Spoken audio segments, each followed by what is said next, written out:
जय मां कुष्मांडा। प्रिय भक्तों, आप सभी को नवरात्रि के इस पावन पर्व की और विशेषकर माता के चतुर्थ स्वरूप मां कुष्मांडा के पूजन दिवस की अनंत और मंगलमय शुभकामनाएं। नवरात्रि का ये चौथा दिन हमारी आध्यात्मिक चेतना का वो पड़ाव है जहां हम ब्रह्मांड की आदि शक्ति के उस तेज से साक्षात्कार करते हैं जिनकी मंद मुस्कान ने इस सृष्टि के अंधकार को मिटाकर प्रकाश पुंज भर दिया था। मां कुष्मांडा, जो अपनी हल्की सी मुस्कुराहट से पूरे ब्रह्मांड को उत्पन्न करने की शक्ति रखती हैं, वे ममता, सृजन और अनंत ऊर्जा का प्रतीक हैं। आज की यह कथा केवल एक कहानी नहीं है, बल्कि उन सभी के लिए एक दिव्य संदेश है जो जीवन की आपाधापी में अपनी जरें भूल चुके हैं या जिनके जीवन में अहंकार और लोभ के घने बादल छा गए हैं। विश्वास मानिए, यदि आप इस कथा के एक एक शब्द को अपनी अंतरात्मा से सुनेंगे तो मां कुष्मांडा आपके जीवन के हर अंधकार को अपनी दिव्य मुस्कान से आलोकित कर देंगी। तो चलिए अपने मन को एकाग्र करें, अपनी समस्त चिंताओं को माता के चरणों में छोड़ दें और भक्ति के उस अलौकिक प्रवाह में डूब जाएं जहां सत्य, समर्पण और मां की करुणा का वास है। बहुत प्राचीन समय की बात है जब धरती पर साक्षात देवताओं का वास महसूस किया जाता था। उत्तर भारत के एक शांत कोने में पवित्र सरयू नदी के तट पर एक अत्यंत सुंदर और मनमोहक गांव बसा हुआ था। इस गांव की सुंदरता का वर्णन करना कठिन है। यहां की सुबह जब होती थी तो ऐसा लगता था जैसे सूर्य देव स्वयं अपनी पहली किरण से इस धरा का अभिषेक कर रहे हों। सरयू नदी का वह शीतल और निर्मल जल जो कलकल करता हुआ बहता था, उसे देखकर ऐसा आभास होता था मानो साक्षात परमेश्वर की कृपा की धारा इस गांव के आंगन से होकर गुजर रही हो। नदी के किनारे लगे घने पीपल, बरगद और आम के वृक्षों पर पक्षियों का कलरव सुबह सुबह किसी दिव्य संगीत की भांति सुनाई देता था। गांव के लोग बहुत ही सरल, निष्कपट और मिलनसार थे। वहां ऊंच नीच का कोई भेद नहीं था। हर कोई एक दूसरे के सुख दुख में कंधे से कंधा मिलाकर खड़ा रहता था। इसी सरयू के पावन तट पर माता कुष्मांडा का एक अत्यंत विशाल और भव्य मंदिर बना हुआ था। इस मंदिर की महिमा दूर दूर तक फैली थी। मंदिर के सफेद संगमरमर के गुंबद जब सूर्य की रोशनी में चमकते थे तो ऐसा लगता था जैसे कोई दिव्य पर्वत खड़ा हो। मंदिर के भीतर मां कुष्मांडा की प्रतिमा इतनी तेजस्वी और वात्सल्यपूर्ण थी कि जो भी उन्हें एक बार देख लेता वह अपनी सुध-बुध खो बैठता। माता की वह मंद मुस्कान भक्तों के हृदय के सारे घावों को भर देती थी। गांव का हर व्यक्ति, चाहे वह बच्चा हो या बूढ़ा, अपने दिन की शुरुआत माता के दर्शन के बिना नहीं करता था। सुबह की आरती के समय जब शंख और घंटों की ध्वनि हवा में गूंजती थी तो पूरा वातावरण भक्तिमय हो जाता था। और जब नवरात्रि का समय आता तब तो इस गांव की छटा देखते ही बनती थी। पूरे मंदिर को फूलों और दीपकों से सजाया जाता था और 9 दिनों तक ऐसा लगता था जैसे स्वर्ग स्वयं धरती पर उतर आया हो। इसी गांव में एक बहुत बड़ा सेठ रहता था जिसका नाम था धनसुखलाल। धनसुखलाल केवल उस गांव का ही नहीं बल्कि उस पूरे क्षेत्र का सबसे धनी व्यापारी था। उसका व्यापार 7 समंदर पार तक फैला हुआ था। उसके गोदाम अनाज से भरे रहते थे और उसकी तिजोरियां सोने चांदी के सिक्कों से लदी रहती थीं। लेकिन धनसुखलाल की सबसे बड़ी विशेषता उसका धन नहीं बल्कि उसकी उदारता थी। वह मां कुष्मांडा का अनन्य भक्त था। वह हर रोज ब्रह्म मुहूर्त में उठकर सरयू में स्नान करता और नंगे पैर माता के मंदिर जाता। वह घंटों माता की प्रतिमा के सामने बैठकर आंसू बहाता और यही कहता, हे मां, यह सब जो कुछ भी मेरे पास है वह आपका ही है। मैं तो केवल आपका एक छोटा सा सेवक हूं। धनसुखलाल के हृदय में गांव वालों के लिए अपार प्रेम था। जब भी गांव में किसी की बेटी का विवाह होता या किसी के घर में बीमारी आती या कोई किसान लगान न भर पाता तो धनसुखलाल बिना किसी संकोच के अपनी थैली खोल देता था। वह ब्याज के बारे में तो कभी सोचता भी नहीं था।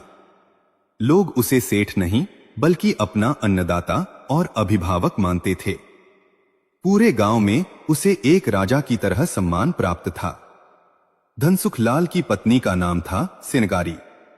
सिनगारी अपने नाम के अनुरूप ही सुंदर तो थी ही, लेकिन उसका असली सौंदर्य उसके संस्कारों और उसकी धार्मिक प्रवृत्ति में था। वह अत्यंत विनम्र और दयालु महिला थी। वह भी मां कुष्मांडा की ऐसी भक्त थी कि उसका अधिकांश समय मंदिर की साफ सफाई और माता के लिए मालाएं पिरोने में ही बीतता था। श्रृंगारी का मानना था कि घर की लक्ष्मी तभी तक टिकी रहती है जब तक घर में धर्म और सेवा का वास होता है।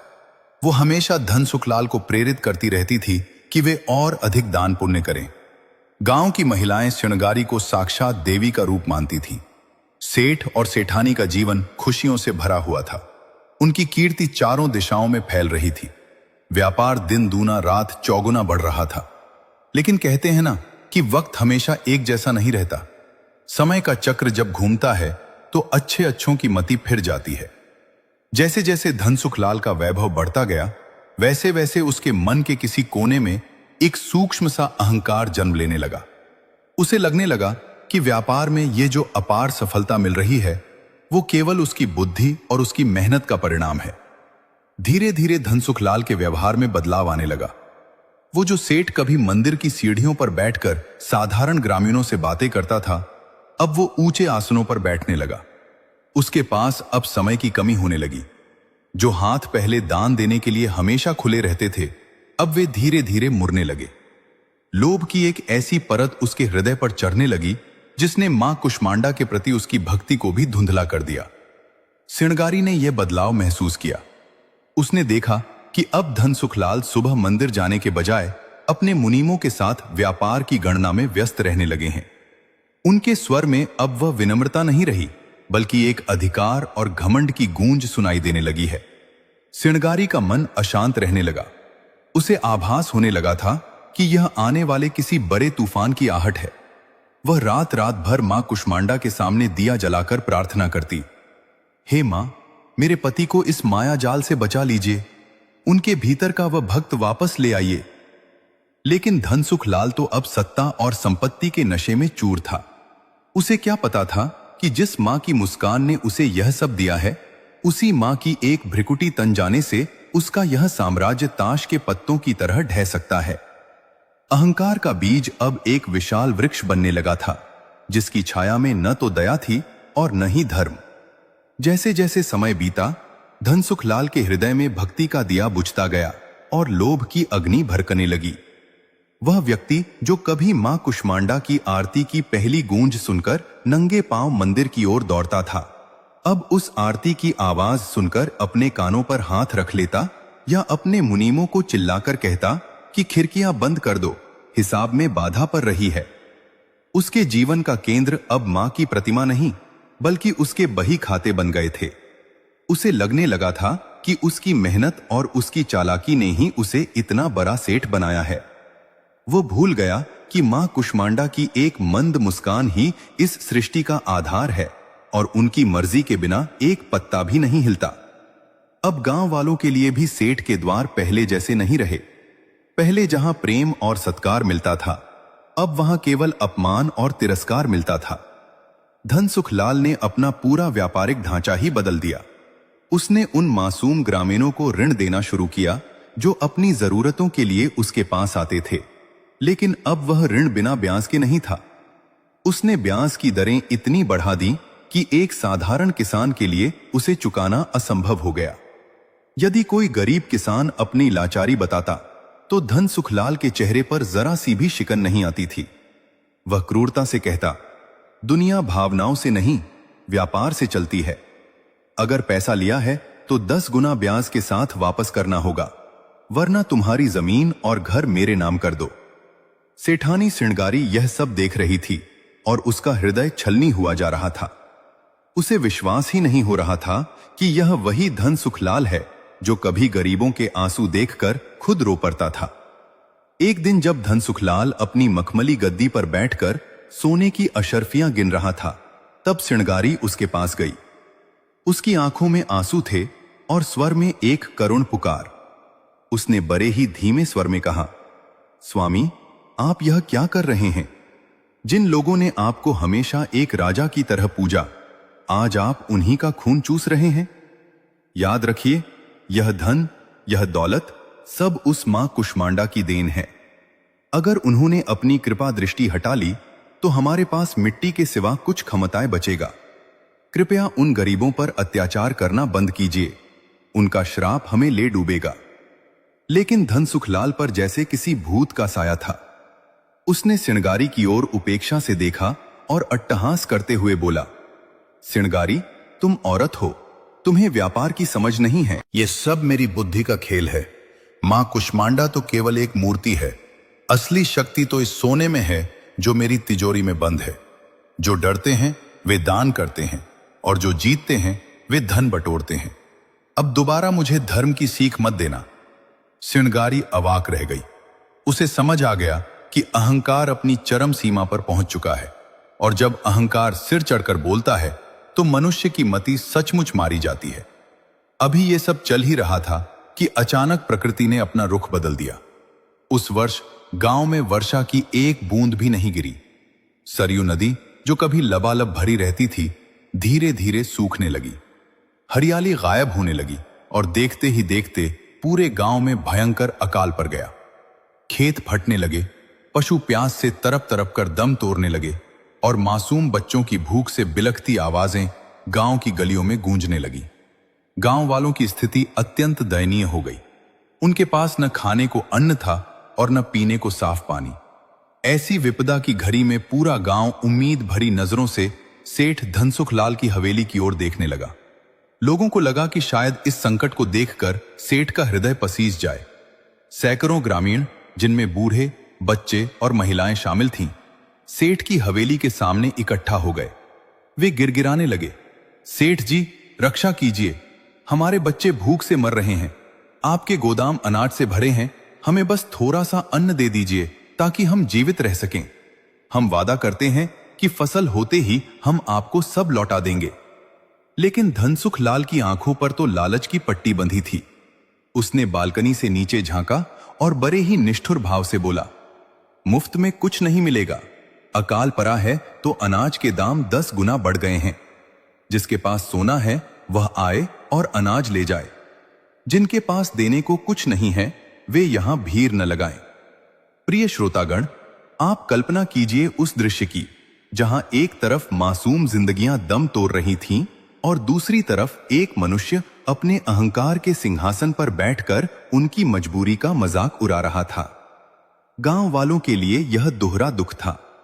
एक तरफ प्रकृति का प्रकोप और दूसरी तरफ उस व्यक्ति की क्रूरता जिसे वे कभी अपना मसीहा मानते थे। लोगों की आंखों में अब सम्मान की जगह खौफ और नफरत ने ले ली थी।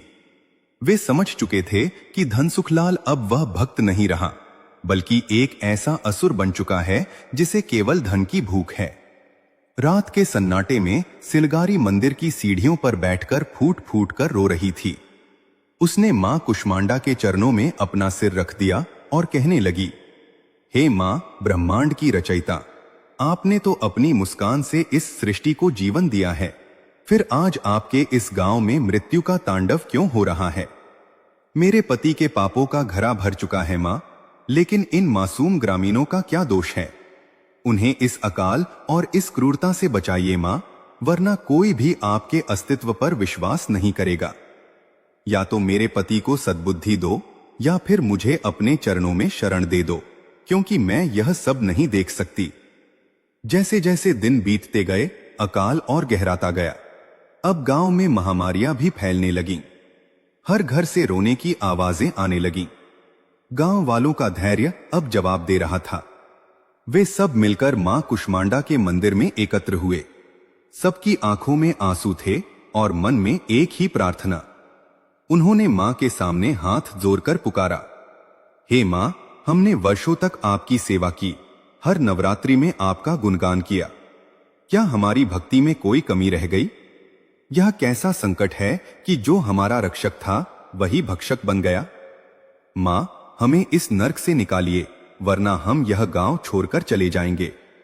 हम अब और सहन नहीं कर सकते। उस दिन मंदिर के वातावरण में एक अजीब सी हलचल थी। शंख की ध्वनि अपने आप गूंजने लगी और माता की प्रतिमा से एक अलौकिक तेज निकलने लगा। गांव वालों की करुण पुकार मां के हृदय तक पहुंच चुकी थी। वह माँ जो समस्त जगत की जननी है, अपने बच्चों को इस तरह तड़पते हुए कैसे देख सकती थी। उसी समय मंदिर के गर्भगृह से एक आकाशवाणी हुई जिसने सबको स्तंभित कर दिया। मां की वह दिव्य आवाज गूंजी, धैर्य रखो मेरे बच्चों, तुम्हारी पुकार मुझ तक पहुंच गई है। यह अकाल और यह महामारी अब और तुम्हें कष्ट नहीं देगी। आज से मैं स्वयं इस गांव की रक्षा करूंगी। सुखलाल के पास सब कुछ था, अपार धन, वैभव और सम्मान, लेकिन उसके पास जो नहीं था वह था संतोष और ममता। जब तक वह मैं और मेरा के अहंकार में डूबा रहा, मां ने उसे दूर से देखा। लेकिन जैसे ही उसके भीतर का वो अहंकार टूटा, जैसे ही उसने पश्चाताप के आंसू बहाए, मां ने उसे अपनी गोद में उठा लिया। ये कथा हमें सिखाती है कि हम चाहे कितने भी ऊंचे पद पर पहुंच जाएं, चाहे हमारे पास कितना भी धन क्यों ना हो, हमें कभी यह नहीं भूलना चाहिए कि हम उस मां की संतान हैं। हमारी सफलता हमारी अपनी नहीं, बल्कि मां की उस मंद मुस्कान का एक छोटा सा अंश है। यदि आज आपके पास धन है तो उसे दूसरों की सेवा में लगाएं, न कि दूसरों को नीचा दिखाने में, क्योंकि अंत में हमारे साथ न तो हमारी तिजोरियां जाएंगी और न ही हमारे आलीशान महल। हमारे साथ जाएगा तो केवल हमारा किया हुआ पुण्य और मां के प्रति हमारी अटूट भक्ति।